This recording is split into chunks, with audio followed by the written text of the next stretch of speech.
La vuelta al mundo en 80 días, de Julio Verne. Novela en 37 capítulos. Capítulo 25.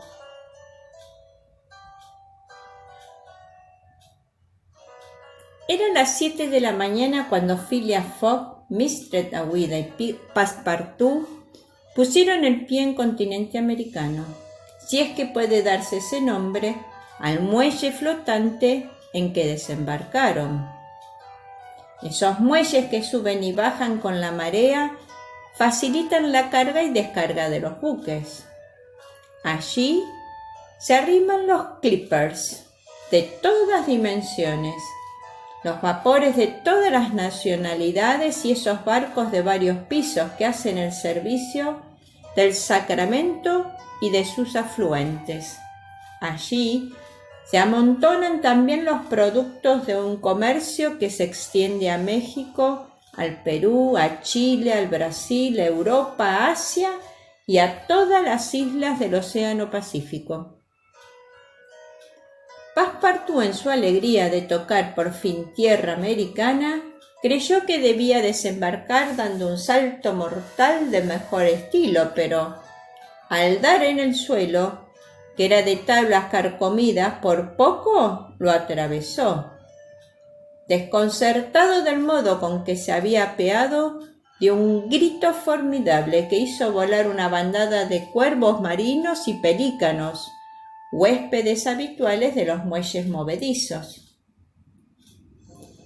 Tan luego como Mr. Fogg desembarcó, preguntó a qué hora salía el primer tren para Nueva York. Le dijeron que a las 6 de la tarde y por consiguiente podía emplear un día entero en la capital de California. Hizo traer un coche para Mistress Aouida y para él. Passepartout montó en el pescante y el vehículo a $3 por hora se dirigió al Hotel Internacional. Desde el sitio elevado que ocupaba, Passepartout observaba con curiosidad la gran ciudad americana. Anchas las calles, casas bajas bien alineadas, iglesias y templos estilo góticos anglosajón, docks inmensos, depósitos como palacios, unos de madera, otros de ladrillo. En las calles muchos coches, ómnibus y tranvías, y las aceras atestadas no solo de americanos y europeos, sino de chinos e indianos, con que componer una población de 200.000 habitantes. Passepartout quedó bastante sorprendido de lo que veía, porque no tenía idea más que de la antigua ciudad de 1849, población de bandidos, incendiarios y asesinos que acudían a la rebusca de pepitas. Inmenso tropel de todos los miserables donde se jugaba el polvo de oro con revólver en una mano y navaja en la otra. Pero aquellos tiempos habían pasado y San Francisco ofrecía el aspecto de una gran ciudad comercial. La elevada torre del ayuntamiento donde vigilaban los guardias dominaba todo aquel conjunto de calles y avenidas cortadas a escuadra, y entre las cuales había plazas con jardines verdosos y después una ciudad china que parecía haber sido importada del celeste imperio en un joyero. Ya no había sombreros hongos, ni camisas coloradas, a usanza de los buscadores de oro, ni indios con plumas, sino sombreros de seda y levitas negras llevadas por una multitud de caballeros dotados de actividad devoradora. Ciertas calles, entre otras Montgomery Street, similar a la Regent Street de Londres, al Boulevard de los Italianos de París, al Broadway de Nueva York, estaban llenas de espléndidas tiendas que ofrecían en sus escaparates los productos del mundo entero. Cuando Passepartout llegó al Hotel Internacional no le parecía haber salido de Inglaterra. El piso bajo del hotel estaba ocupado por un inmenso bar, especie de buffet, abierto gratis para todo transeúnte. Cecina, sopa de ostras, galletas y Chester. Todo esto se despachaba allí, sin que el consumidor tuviese que aflojar el bolsillo. Solo pagaba la bebida, un ale, oporto o jerez, si tenía capricho de beber. Esto pareció muy americano a Passepartout. El restaurante del hotel era confortable. Mr. Fogg y Mistress Aouida se instalaron en una mesa y fueron abundantemente servidos en platos liliputienses por unos negros del más puro color del azabache. Después de almorzar, Phileas Fogg, acompañado de Mistress Aouida, salió del hotel para ir a avisar su pasaporte en el consulado inglés. Encontró en la acera a su criado, que le preguntó si sería prudente, antes de tomar el ferrocarril del Pacífico, comprar algunas carabinas Enfield o revólveres Colt. Passepartout había oído hablar de los Sioux y de los Pawnees, que paran los ferrocarriles como simples ladrones españoles. Mr. Fogg respondió que era precaución inútil, pero lo dejó en libertad de obrar como quisiera y después se dirigió a la oficina del agente consular. Phileas Fogg no había andado 200 pasos cuando, por una de las más raras casualidades, encontró a Fix. El inspector se manifestó extraordinariamente sorprendido. ¿Cómo? ¿Habían hecho la travesía juntos sin verse a bordo? En todo caso, Fix no podía menos de considerarse honrado con la vista del caballero a quien tanto debía, y llamándolo por sus negocios a Europa, se alegraba mucho de proseguir su viaje en tan amable compañía.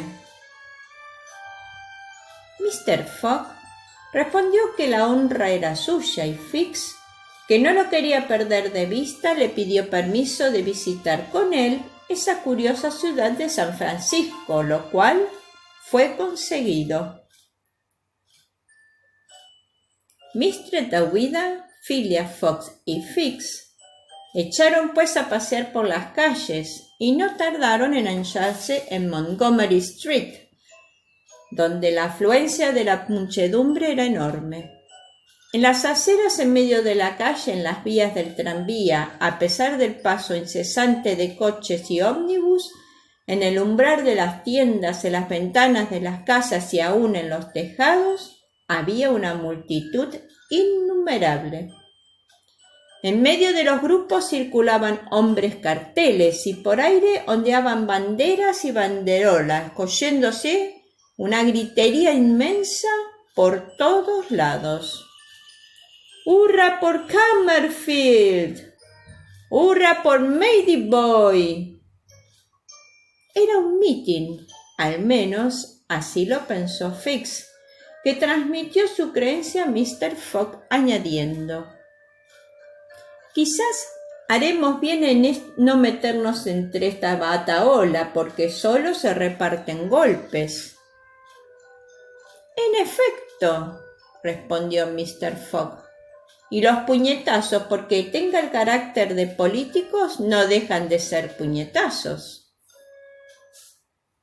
Fix creyó conveniente sonreír al oír esa observación y a fin de ver sin ser atropellados, Mistress Aouida, Phileas Fogg y él tomaron sitio en el descanso superior de unas gradas que dominaban la calle.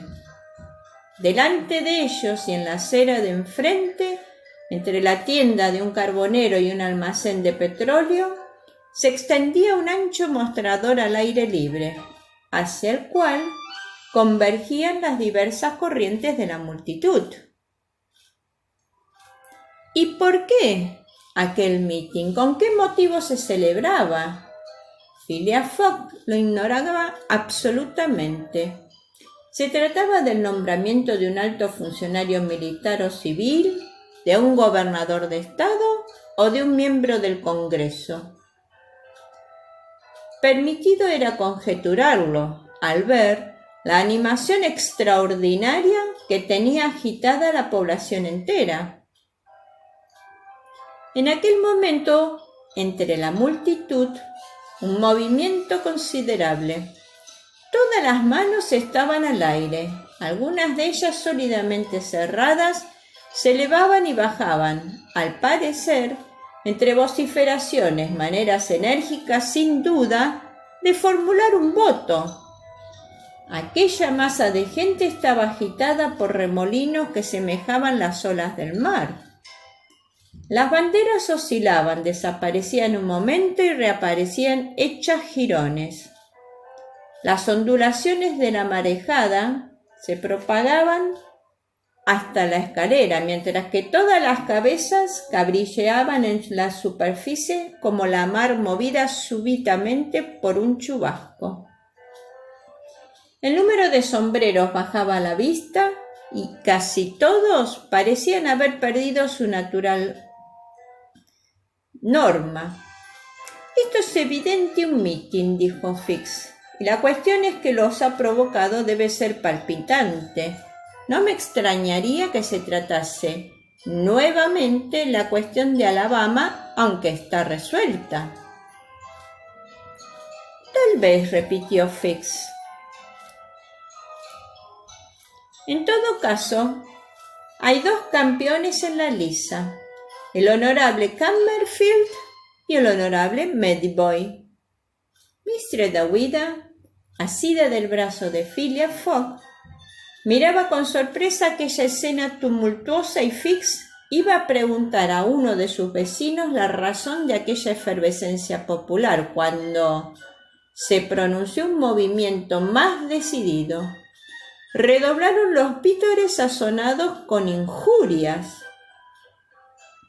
Los mástiles de las banderas se transformaron en armas ofensivas. Ya no había manos, sino puños en todas partes. Desde lo alto de los coches detenidos y de los ómnibus interceptados en su marcha, se repartían sendos porrazos. Todo servía de proyectil. Botas y zapatos describían por el aire largas trayectorias y hasta pareció que algunos revólveres mezclaban con las vociferaciones sus detonaciones nacionales. Aquella baraúnda se acercó a la escalera y afluyó sobre las primeras gradas. Uno de los partidarios era evidentemente rechazado sin que los simples espectadores pudieron reconocer si la ventaja estaba de parte de Medboy o de Cumberfield. «Creo prudente retirarnos», dijo Fix, que no tenía empeño en que su hombre recibiese un mal golpe o se mezclase en un mal negocio. «Si se trata en todo esto de Inglaterra y nos llegan a conocer, nos veremos muy comprometidos en el tumulto». «Un ciudadano inglés», respondió Phileas Fogg. Pero el gentleman no terminó su frase. Detrás de él, desde aquella terraza precedida de las gradas, salieron espantosos alaridos. Se gritaba «¡Hurra! ¡Hip, hip! ¡Por Medboy!». Era un tropel de electores que llegaba a la pelea tomando en flanco a los partidarios de Cumberfield. Mr. Fogg, Mistress Aouida y Fix se hallaron entre dos fuegos. Era demasiado tarde para huir. Aquel torrente de hombres armados de bastones con puños de plomo y de rompecabezas era irresistible. Phileas Fogg y Fix se vieron horriblemente atropellados al preservar a la joven Aouida. Mr. Fogg, no menos flemático que de costumbre, quiso defender con esas armas naturales que la naturaleza ha puesto en el extremo de los brazos de todo inglés, pero inútilmente. Un enorme mocetón de perilla roja, tez encendida, ancho de espalda, que parecía ser el jefe de la cuadrilla, levantó su formidable puño sobre Mr. Fogg y hubiera lastimado mucho al gentleman si Fix, por salvarlo, no hubiese recibido el golpe en su lugar. Un enorme chichón se desarrolló instantáneamente bajo el sombrero del detective transformado en simple capucha. —¡Yankee! —dijo Mr. Fogg, echando sobre su adversario una mirada de profundo desprecio. —English —respondió el otro—, cuando gustéis. ¿Vuestro nombre? —Phileas Fogg. —¿Y el vuestro? —El coronel Stamp Proctor. Y dicho esto, la marejada pasó. Fix había quedado por el suelo y se levantó con la ropa destrozada, pero sin daño de cuidado. Su paleto de viaje se había rasgado en 2 trozos desiguales y su pantalón se parecía a esos calzones de ciertos indios, cosa de moda, que no se ponen sino cuando después de haberles quitado el fondo, pero, en suma, Mistress Aouida se había librado y Fix era el único que había salido con su peñetazo. —Gracias —dijo Mr. Fogg al inspector tan luego como estuvieran fuera de las turbas. —No hay de qué —respondió Fix—, pero venid. —¿A dónde? —A una sastrería. En efecto, esta visita era oportuna. Los trajes de Phileas Fogg y de Fix estaban hechos jirones, como si esos 2 caballeros se hubieran batido por cuenta de los honorables Cumberfield y Muddyboy. Una hora después estaban convenientemente vestidos y cubiertos y luego regresaron al Hotel Internacional. Allí Passepartout esperaba a su amo, armado con media docena de revólveres puñales de 6 tiros y de inflamación central. Cuando vio a Fix, su frente se oscureció, pero Mistress Aouida le hizo una relación de lo acaecido y Passepartout se tranquilizó. A todas luces Fix no era ya enemigo, sino aliado, y cumplía su palabra. Terminada la comida, trajeron un coche para conducir los viajeros y el equipaje a la estación.